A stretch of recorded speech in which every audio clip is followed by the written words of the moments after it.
দাদু দাদু, হেভি লাগতে আরিত্তু। আরে বাবা দাদু ভাই, আমার তো বয়স হয়েছে নাকি? আমি কি আর তোমাকে নিয়ে হাঁটতে পারি? আমি জানি না, আমাকে আরো ঘুলাতে হবে। না না আর না, দাদুর মাজায় ব্যথা, তুমি এবার নামো। আবার অন্যদিন হবে, আজকে আর না। আহা গিন্নি, তুমি ওকে বকছো কেন? বাচ্চা মানুষ, ওর হয়তো ভালো লাগছে, তাই হয়তো নামতে চাইছে না। কাকু, ও কাকু, কাকু, বাড়া বেরিয়ে এসো। নে রে, এই অবেলায় আবার কোন সেগো ডাকাডাকি করছে? একটু দেখে এসো তো গিয়ে কে ডাকছে। দাদু ভাই, তুমি এবার একটু নামো, দেখে আসি কোন চোদনা ডাকছে। কাকু, ও কাকু, কাকু, আমরা কিন্তু ভিতরে ঢুকতে বাধ্য হবো। লেওড়া, ভিতরে ঢুকতে যাবে কি মাছিতে? ভিতরে আমার বউ আছে।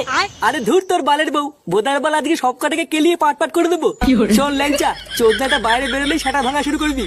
আর বাড়া যদি দেখিস কেউ ঠেকাতে এসছে, লেওড়া তারও সেটা ভেঙে দিবি।